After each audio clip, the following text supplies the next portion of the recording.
and what you missed actually is huge passion for education and workforce development. And this is something that I've been working on. My prior employer was JetBlue, and we built out some education programs there that won Department of Education awards. And so this is going back almost 10 years, a huge passion of mine to bring in the future workforce of aviation. So to actually be at a company that is developing the future of aviation, and then to be the person helping to lead the development of that workforce, I couldn't be more honored. And the partnerships, yeah, there you go. Yeah, I'm not quite as tall as you. The partnerships that we've developed through DART over the last year, it's just been incredibly remarkable. And we are now one of the largest employers in the peninsula. And as we started to grow and develop and get more and more press, all different community entities came reaching out to us independently. And it's a little overwhelming. There are so many community colleges, four-year institutions, workforce development boards. Everyone has very good intentions, but it was a challenge for us initially to figure out how do we coordinate it all. And then along comes DART. And so this has just been an amazing program. So I think some of you may have been at some panels that were yesterday, and of course, you've heard mentions of Joby even this morning here in the introduction. Some of you may not know too much about it, so I'm going to give a little bit of a talk very briefly on what is Joby, what are we doing, what's our roadmap, and then I'm going to get into the details and the passion around workforce development. We also have a panel later today to get even more detail. So first of all, of course, there's the legalese, got to have that, right? Click through that because you're going to read it anyway. But when we think about, what is the problem that we're trying to solve? And, as urbanization, yes, COVID came and people kind of dispersed a little bit, but now over the course of time, people more and more are moving into the urban environments, which means more and more congestion, and the infrastructure globally just can't keep up. On top of that, when we think about just getting around, so some of you may be coming from Santa Cruz, coming over here, probably took you an hour. Imagine if you could do that in 10 minutes. Or maybe if you came over from San Francisco. Imagine if you could do that in 20 minutes. How might that change your day? How might change the business that is done in the region if things can move quickly? These are the types of things that we'll be able to enable. Taking the mode of transportation from the ground and moving into three-dimension. So three-dimension in the sense of the distances that a car would drive on a morning commute, for example. It then can make business move faster. And then when we think about how we are business, so we need to actually making a profit in this, the market opportunity is huge. This happens to be, picture on the LA basin. We can deploy hundreds of aircraft into an area. And yes, the way we're doing it is piloted, and it is with existing infrastructure, existing air traffic control. Now, to scale it even broader will require a bit more autonomy. It's the future is that these aircraft will be autonomous. That is not the near future, but that will be the long-term vision. And of course, then automated air traffic control. These are part of when we think of the research that the universities can be doing are in this space. So that's going to be, say, 10 years out. But this opportunity is really just 2, 3, 4 years out. So it's very near term. So what is Joby? So we mentioned being vertically integrated. What does that mean? Well, today's manufacturers, like if you think of a Boeing or an Airbus or an Embraer, aircraft or a Cirrus or a Cessna, they pull in parts from all over the world from massive supply chains, which in today's world became increasingly challenging with supply chain challenges. And also, if you want to innovate on something, you have to then work through the suppliers. You can't rapid iterate. For us, we're so vertically integrated that we can overnight do a 3D printing on a new part and then test it in our prototype lab because it's all right here in Marina. So the engineers are sitting next to the additive manufacturers or sitting next to the flight test engineers who are sitting next to the pilot in the aircraft. That type of rapid iteration allows us to move very quickly and bring things to market much quicker. So we develop, test, manufacture, and will be operating our aircraft. So think of us, when I say operations, think of Boeing and United.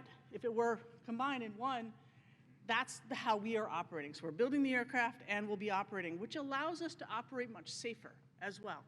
I'm a huge, as an airline pilot, and I've been in the aviation industry for over 3 decades. Safety is our #1 priority. It must be. We can't enter the market without it. And by being the manufacturer and the operator, feedback, maintenance can be this iterative loop and get things back into the air quicker and safer. So we are currently, see, I started with the company about 5 years ago. I was on the board, moved in full-time 2 years ago. When I joined the board, there were 50 people in the company. When I joined the team 2 years ago, we had 400. So in 2 years, we're now at 1,400 around the world, predominantly, though, in Santa Cruz and Monterey counties. We do have an office in Washington, D.C. We acquired a company in Costa Rica that does a lot of our software verification. We have some R&D in Germany. So we're expanding, and we're actually looking to open up offices in other locations to take advantage of talent. Talent is a particularly experienced aviation talent in software certification. We have to tap globally. This is just a very quick view of what the aircraft is. It takes off vertically like a helicopter. So when we say VTOL, vertical takeoff and landing. Now we call it an eVTOL because it's an electric vertical takeoff and landing. But the battery power to keep an aircraft hovering or in vertical flight is enormous. So we want to take advantage of lift. And so the aircraft transitions into forward flight almost automatically. The pilot just says, I want to go faster, and just pushes a lever. As the aircraft speeds, you can see these propellers are gradually tilting, and they tilt forward into forward in about 10 seconds. From the time you take off, they're then in forward flight. So I'll just let you see this move forward. And for traditional, what we call tilt rotor, so think of an Osprey, V-22 Osprey. The challenge in moving from vertical flight to horizontal flight is it's worse than patting your head, rubbing your tummy, and jumping up and down, and all of this. So it's very challenging for a pilot, and thus there's a high accident rate. Our aircraft is what we call unified flight controls. So it's extremely simple. One hand is up, down. The other is go fast, go slow. And the aircraft itself, through all the computer and flight control logic, determines which way the tilt works. So it becomes incredibly safe. So here's an example of the aircraft automatically transitioning. They're just slow down and then go down. So pull back on both, and the thing transitions back into a hover and then gradually descends. So it makes it very simple. This is also important as we think about pilots and piloted future, which you'll hear me talk about in a second. The aircraft coming back into land. By the way, we operate at a public airport, only 10 minutes from here. So you can, at any time, go to the Marina Airport. We typically fly in the mornings when it's not foggy. And the flight test team is out. You can pull up right up to the fence, and you can watch the aircraft take off and land right here at Marina Airport. We operate, I would say, about 3 days a week in our flight test mode. So the aircraft itself is extremely comfortable. Again, it's electric, so there's 0 operating emissions. It goes fast. The aircraft is designed at 200 miles an hour. So that's how we can then make this time to get from San Francisco to here in less than 25 minutes.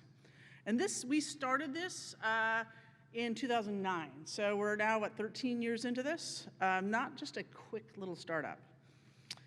But what we're doing actually is building an air service, not just building an airplane. So the thing from the very beginning is being built with the customer in mind.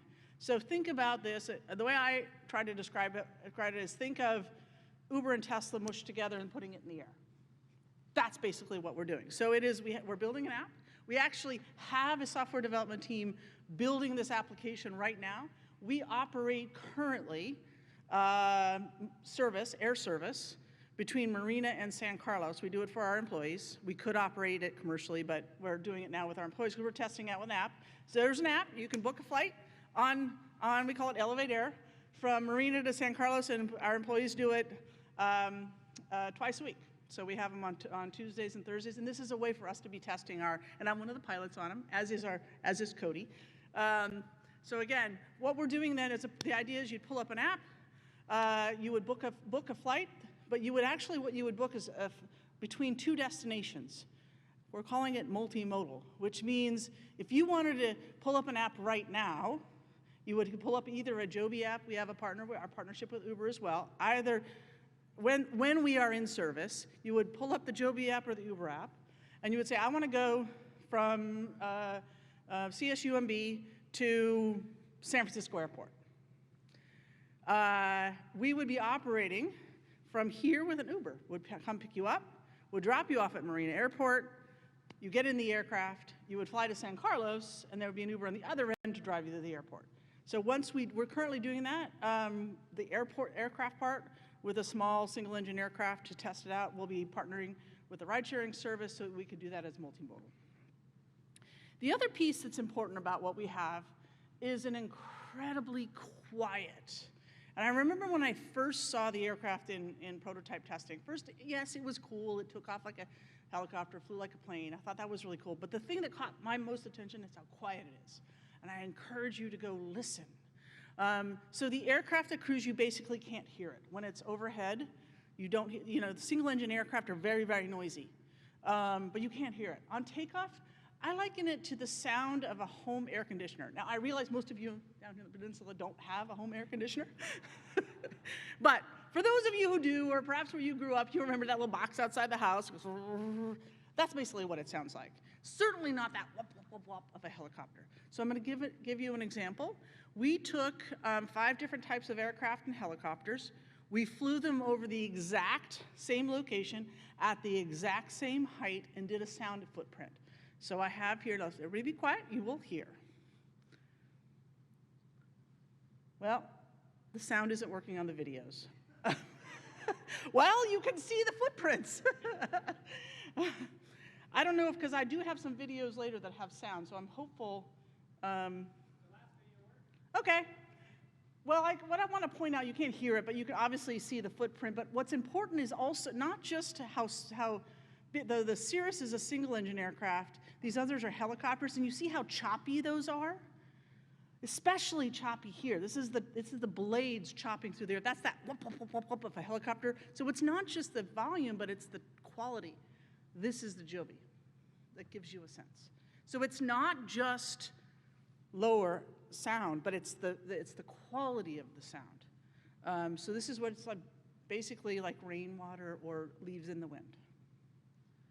So we have great partnerships that are helping us move this forward. So Toyota is one of our major partnerships. They're helping us with our manufacturing, also here at Marina.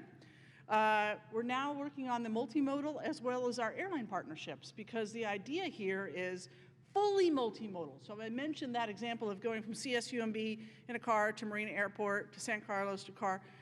Then it could be multimodal all the way on to a Delta flight, for example.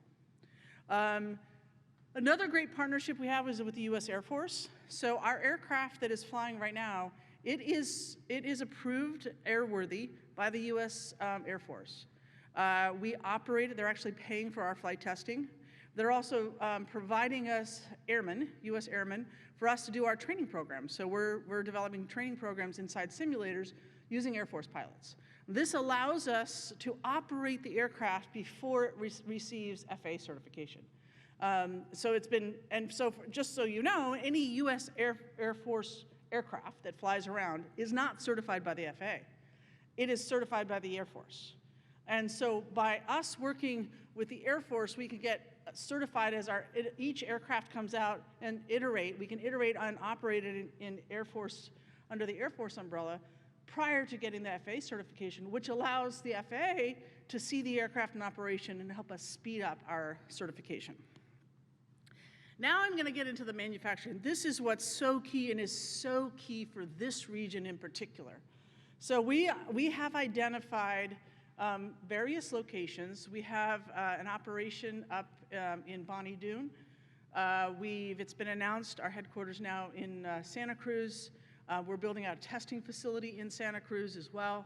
And then our largest facility is right here in Marina, where we're building out our prototype line. So to put an aircraft into service, to actually make it something that is viable, that customers can use, there are 3 FAA certifications required. The first one is the aircraft has to be certified safe by the FAA. That's called a type certification. We are well on our way. We've announced our target of the end of 2024. But that says that one aircraft is safe to fly. Well, you can't build a business on one aircraft. You have to replicate that aircraft into tens and hundreds and thousands of them. That is called a production certificate, which says you have the tools, processes, automation, and records to show that you can duplicate that one aircraft multiple times. And so that production certificate we are also working on. That production certificate will be initially certified using our prototype production line right here in Marina. There's a large tent that we are using for our production line. The first aircraft will come off of that production line next year. We're targeting about 6 aircraft. That facility could probably get us upwards of about 20 aircraft a year.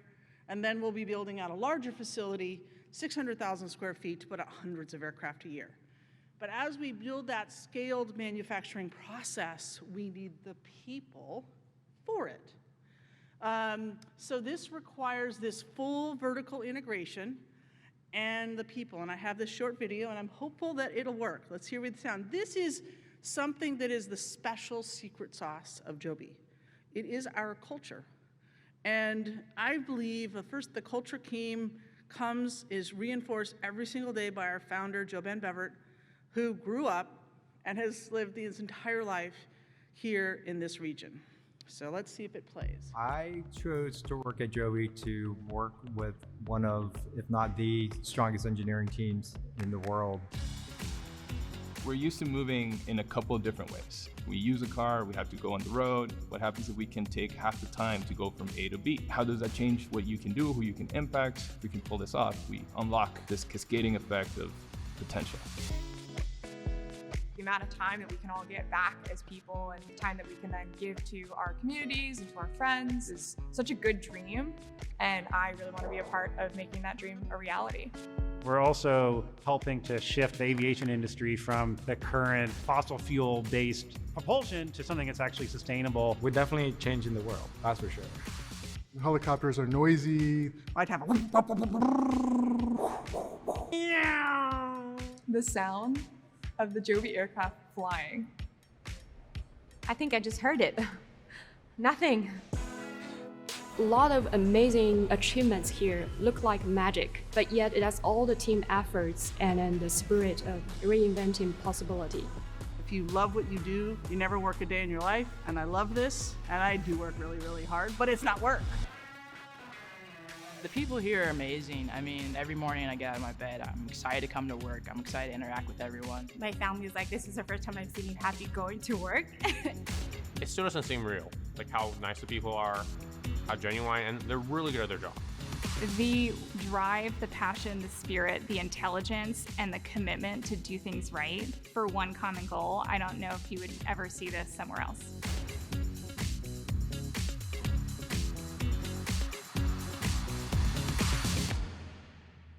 So I hope you could see in that the faces of the people of this region, but also of the entire world. Joby is incredibly passionate about bringing a diverse workforce of the future. We have employees, team members from countries. We take literally the best in the world, and it doesn't really matter where you live, where you work. We work very, very hard. We have a very strong immigration team that helps bring people here. You also see people who born and raised in this region. So it's an incredible, we measure our diversity, we are passionate, and the next phase of it is to build out the diversity of our frontline workers, actually providing them that training that they can go from the fields to the manufacturing site and have the skills to do that. So this is where the workforce development. We have to manufacture our own workforce. The engineers, yes, world best, yes, we can bring them from all around the world, but the ones who are actually putting the aircraft together, it's hard to move from somewhere else to California. Cost of living is a challenge, but those who are actually here, they need that upward mobility, so we can help them. Giving some examples of workforce shortages. Part of it is the pilots. Any airline out there right now, any airline CEO, if you were to ask him or her what he thinks is the biggest challenge for them, it is their pilots. There is a massive pilot shortage. As you can see here over time, the North America is the green line. We are already below the supply. You have airlines shutting down, some of the regional airlines shutting down because there just are insufficient pilots. And this is before you add advanced air mobility to the mix. So we must create our own pilot workforce. So I'll get into that into a second. The same thing is on mechanics. This hasn't hit the frontline news because, I don't know, pilots perhaps make more frontline news than mechanics, I don't know, but you cannot fly a plane that isn't airworthy. So the maintenance is a massive hit is happening now. So some of the local colleges, we're already beginning conversations with Gavilan. We're already creating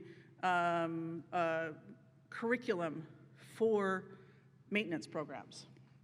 So I'm going to introduce our Joby Aviation Academy. And what Joby Aviation Academy is specifically geared as ab initio from the beginning, training through community partners, through our curriculum combined to take someone with zero experience in the trade or craft to fully functioning, fully paid, and in most cases high-paying jobs in their field. So we're doing this through sort of three areas. It's initial prototype. We are, although Joby is now a public company, we still consider ourselves a startup. And what startups do is they prototype, they beta test, they try rapid iteration. We're doing the same thing here in our workforce development through three areas, which we started in 2022. So it's all very, very fresh. Three areas: outreach, career education. We're developing that curriculum, as I mentioned, and we're actually placing brand new employees who have never seen an airplane, never touched an airplane. We're giving them the training, and we've already started that program as well.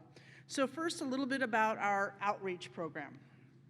Super excited. We started our first, we called it Taking Flight, in partners with Seaside Marina High School. This last summer, we had about a dozen students that came for a week in a summer camp. They spent time at Salinas Airport, Monterey Airport, Marina Airport, meeting with air traffic controllers, dispatchers, pilots, mechanics, learning about aviation as a career. We take these young folks here, just never, I didn't, when I was a kid, I remember seeing airplanes, and I remember as a little kid riding on one. I never thought about it as a career because it just didn't dawn on me. That's what we need to do these kids, is just introduce them to the magic of flight and the twinkle in their eye, and then you give them a path. It's amazing. So we've been doing high school lectures here locally to spur the interest. We've started with some career fairs. You put these virtual reality on these kids and they let them fly. Remember I mentioned it's pretty easy to fly our airplanes. Go fast, go slow, go up, go down. That's pretty much it. It's not as complicated as all those games that they play. So once they realize that they can put this on and they can go fly an airplane, oh, they are incredibly excited. Like, where do I sign up? So we're beginning those career fairs now. You'll see more of that in 2023 and really take off in 2024 because we need to, the scaling of our, one of these things, kids also have a shorter attention span. So if we have to have a place for them as a pilot or as a mechanic in commercial service. We'll be starting commercial service in 2025, at scale, probably 26, 27. So it only takes us about 18 months to get a pilot from zero to being qualified for that. So we need to pace these kids. So right now we're just targeting the 9th and 10th graders. And so by the time they graduate, we'll be starting the aviation actual career programs. So we're developing the curriculum right now. We're doing a lot of it with our own employees. Be amazed at the number of employees we have who would like to be a pilot someday. Well, to be a pilot, you have to have work through the various programs. So we applied for some workforce development grants for both our pilot training programs as well as our maintenance training programs in partnership with several of the school districts here. Again, partnerships are what's key. So I mentioned, what does it take to become a pilot? So there is a path. The first step is to become a private pilot, and I'll cover that one in a second. And then each one of these different ratings, private to instrument, commercial, become an instructor, and you do it in a regular certified aircraft. If you were today or tomorrow to go down to the Marina Airport, you might see this little aircraft out there flying, because we're actually developing the curriculum as we speak to get it certified by the FAA in time for our Joby Aviation Academy, and we're doing it with our employees. So after 10 months of this, they're then able to enter our Joby pilot training.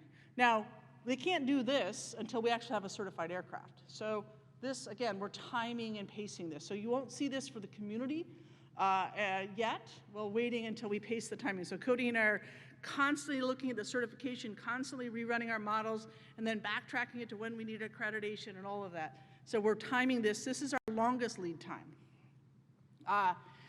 Now the one that has the shortest lead time that is happening right now is our workforce development programs. The first is that private pilot program I mentioned.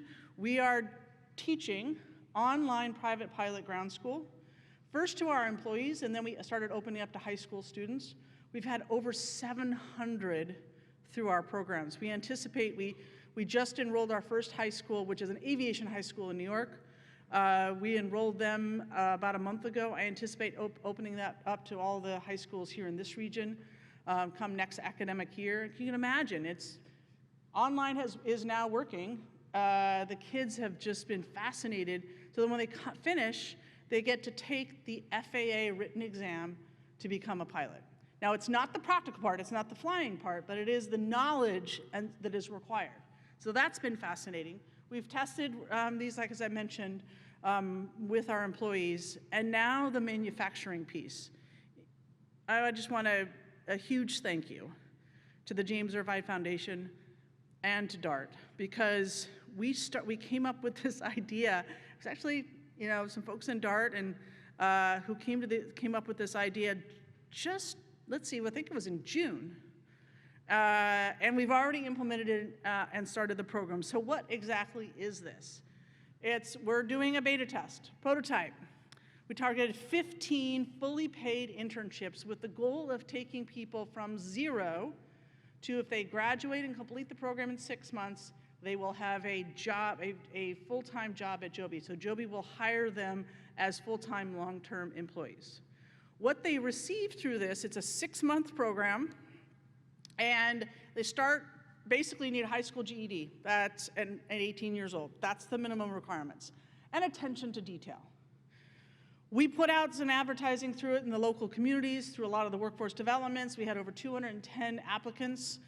We narrowed it down very quickly to the 15 that we hired.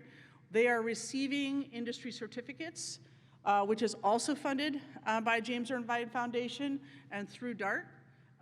For each of these certificates, once they complete the certificate and are in good standing, within that 6-month period, they then can be offered a full-time job. And by the way, the internships are paid.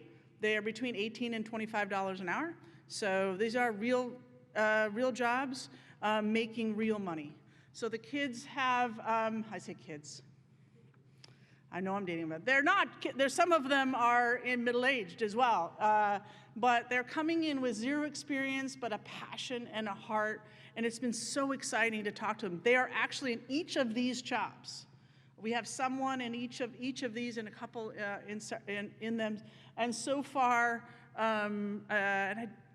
we have a video, it's not in this, but it was shared recently on LinkedIn and Facebook. Highly encouraged, I think DART also shared it, of the success of what the program has been. We're now about 2 months into it, 2 months into the 6 months. I anticipate that 80% of them will move on to a full-time job. 20% of them will decide this isn't for them, which is totally okay. But they will have had the opportunity to receive a certificate, an employable certificate. And to see the Some of them, the profiles of some of them, they were warehouse workers. There were some agricultural workers. There were an auto body shop technician. That kind of gives you the range of the folks that are in there.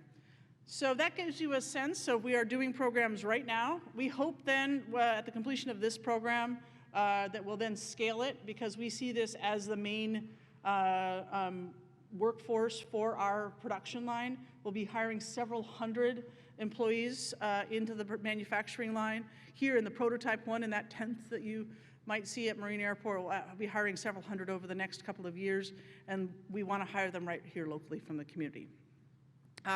The longer term view, we anticipate that we'll be training. We'll start with our first pilot class probably in that'll be open to enrollment from the community, likely in late 2024, early 2025. And we anticipate our first graduates of that program to be flying Joby aircraft by late 2026.